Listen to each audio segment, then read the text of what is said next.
Hi, I'm Greg Pendal, one of the allergists at Allergy and Asthma Specialists. I'd like to talk with you about insect sting allergy. For most people, being stung by an insect means a transient and local reaction of swelling, redness, itching, and pain.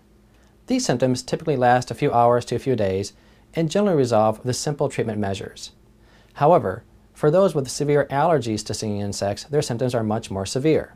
These symptoms may be generalized hives and itching, difficulty breathing such as coughing, wheezing, shortness of breath, and chest tightness, and maybe even perhaps severe drops in blood pressure. Also, at times, it can be fatal. In fact, bee sting allergy is responsible for 40 deaths annually in the United States. When somebody is allergic to an insect, they're typically allergic to one or more of the following: honeybees, hornets, wasps, yellow jackets, and fire ants.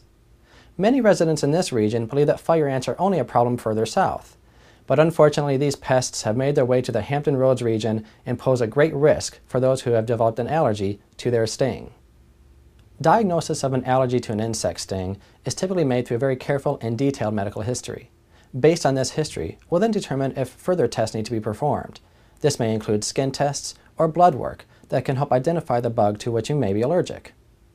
If you're found to be allergic, we'll then discuss different treatment options. This may include avoidance measures to, of course, help prevent being stung again in the future, and also injectable emergency medications such as epinephrine. We'll also talk about venom immunotherapy, also known as allergy shots. If you or your child has been stung by an insect, and you have symptoms that are only limited to the local area where the sting occurred, then generally simple treatment measures can take care of the symptoms. This may include applying ice to the area, applying anti-itch creams, and also using pain relievers. However, if symptoms have occurred outside of the local area to where you were stung, and this may include coughing, wheezing, shortness of breath, or also generalized hives and itching, then you need to seek help in an emergency department right away. Once you have been treated, we highly recommend following up with an allergist such as ourselves, where we can help identify the bug that may have stung you and also put you on the proper treatment plan.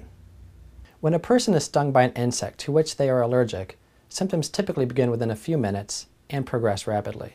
Thus, it's very important that you take action quickly. We'll provide you with a life-saving treatment called injectable epinephrine. This is more commonly referred to as an EpiPen. During your visit with us, we'll show you how to use this device properly. It's also important to know that you may need more than one dose of epinephrine to treat your symptoms. In addition, whenever using an EpiPen, make sure you call 911. Aside from the use of emergency medications such as injectable epinephrine, the only other treatment option available to us is venom immunotherapy.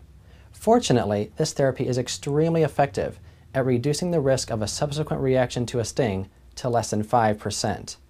It's also effective at reducing anxiety associated with insect stings. Venom immunotherapy is typically given through injections. Patients initially start off at a very low dose and are given interval doses every 3 to 10 days until the maintenance level is reached. Once this level is reached, dosing intervals may increase to every 4 weeks within the first year, and then every 6 to 8 weeks in the following months and years thereafter. While the duration of immunotherapy is typically 3 to 5 years, you and your doctor will discuss this together to determine which length of time is appropriate for you. The vast majority of patients achieve excellent results on venom immunotherapy and maintain this results for years after discontinuing their injections. I really appreciate you taking the time to watch this video, and I hope it's been informative. If you think you may be suffering from allergies to stinging insects or other allergic conditions, please give our office a call.